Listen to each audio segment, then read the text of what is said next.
Welcome back to Grammar Grade 10.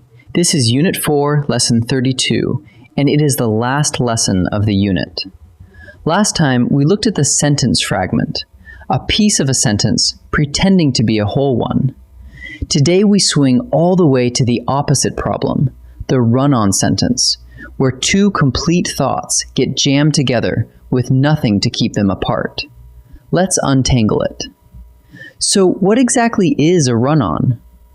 A run-on sentence is two or more main clauses run together as though they were one sentence. Remember what a main clause is: a subject and a verb that can stand on its own as a complete sentence. Put two of those side by side without a proper break, and you have a run-on. And here is why it matters. The reader cannot tell where one thought ends and the next one begins. The words pile up, and the meaning gets muddy. There are two common shapes this mistake takes, and we're going to meet them both. The first shape is called a fused sentence, and it is exactly what it sounds like. Two main clauses fused together, with no punctuation at all between them. Look at this. The rain stopped. We went outside. Read it out loud, and you can hear your voice stumble. The rain stopped is a complete sentence all by itself. And between them, there is nothing. No period, no comma, no semicolon, no conjunction. Nothing at all. The fix here is easy enough. Give the reader a full stop. The rain stopped. We went outside. Two clean sentences, and the confusion disappears. So whenever you see two subjects and two verbs with no punctuation holding them apart, you are looking at a fused sentence. Now, the second shape, and this one is the single most common run-on in student writing. It is called the comma splice. A comma splice happens when two main clauses are joined by only a comma. Watch. The rain stopped. We went outside. That comma looks helpful, does it not? It feels like it is doing the job. But it is not. A comma is a pause, not a stop. It is far too weak to hold two complete sentences together. A comma can never do a period's job. So even though there is punctuation in there, this is still a run-on. It needs something stronger. A period, a semicolon, or a comma plus a joining word. Hold on to that phrase. A comma all by itself is never enough. All right, so you have spotted a run-on. How do you fix it? You actually have 5 doors to choose from, and every one of them is correct. Take our run-on. The rain stopped. We went outside. Fix 1. Make 2 separate sentences with a period. The rain stopped. We went outside. Fix 2. Add a comma plus a coordinating conjunction, and, but, or, so. The rain stopped, so we went outside. Fix 3. Use a semicolon. The rain stopped. We went outside. That semicolon is strong enough to join two main clauses on its own. That is Lesson 25 territory, the compound sentence. Fix 4. Use a semicolon, then a conjunctive adverb, then a comma. That is the therefore, however, moreover family from Lesson 12. The rain stopped. Therefore, we went outside. And fix 5. Turn one clause into a subordinate clause. When the rain stopped, we went outside. 5 doors, and the one you pick should be the one that best fits your meaning. Let's work one all the way through, slowly. Here is the sentence. The museum closed early. The group missed the exhibit. Step 1. Find the subjects and verbs. The museum closed early. Museum is a subject, closed is a verb, and that whole piece could stand alone as a sentence. So that is main clause 1. Now keep going. The group missed the exhibit.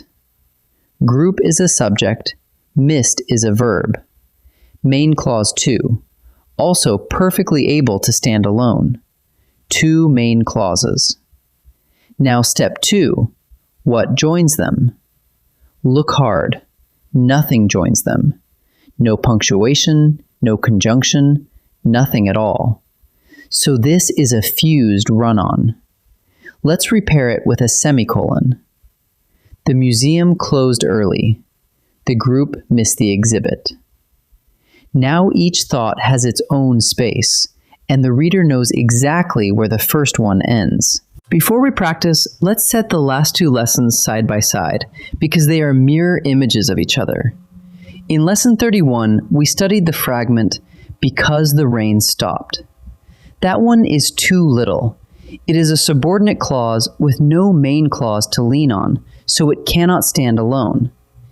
Today's problem is exactly the opposite. The run-on. The rain stopped, we went outside. That one is too much. 2 complete clauses crammed into a single sentence with no proper join between them. A fragment is missing a clause. A run-on is missing a join.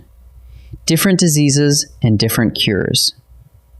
Let's turn all of that into a check you can run on any sentence you write. Step 1. Find every subject and verb pair in the sentence. Step 2. Ask whether you have 2 main clauses sitting in one sentence, 2 pieces that could each stand alone. Step 3. Look at what joins them.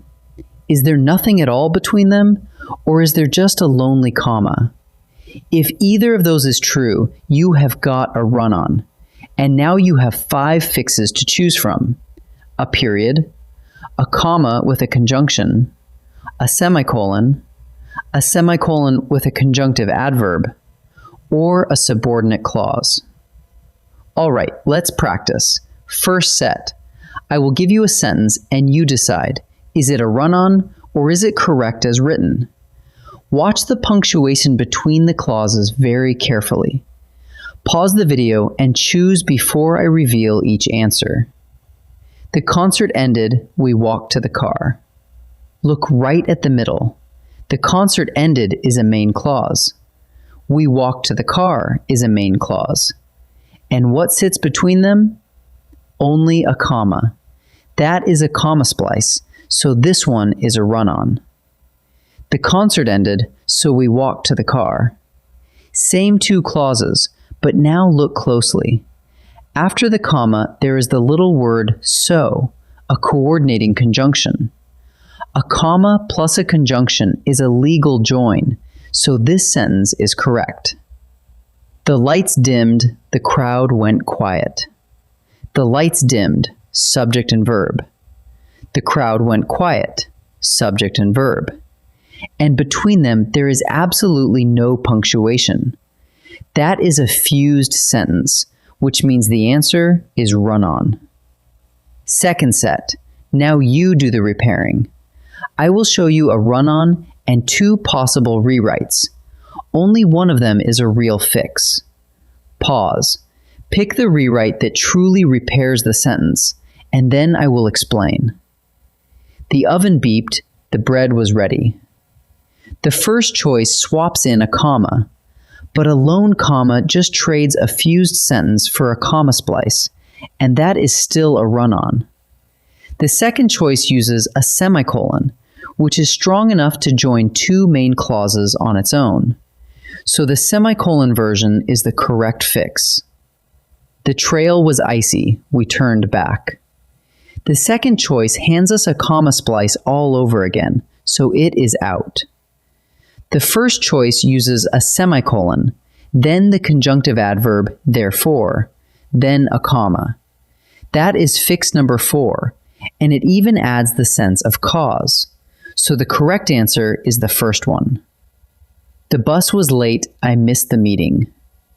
The second choice is a comma splice, 2 main clauses, 1 weak comma. The first choice does something clever. It puts the word because in front of the first clause, turning it into a subordinate clause. Now only one main clause is left standing, so there is no run-on at all. The first choice is our fix. Let's pull it all together. A run-on sentence is two or more main clauses run together as if they were one. It shows up in two shapes: the fused sentence, with no punctuation between the clauses at all, and the comma splice, where a single, lonely comma is trying to do a period's work.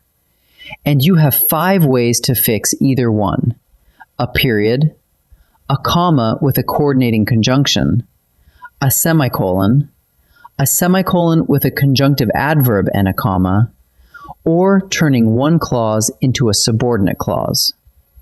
And with that, Unit 4 is complete. You now know clauses, sentence types, fragments, and run-ons. And together, those give you real control over the shape of every sentence you write.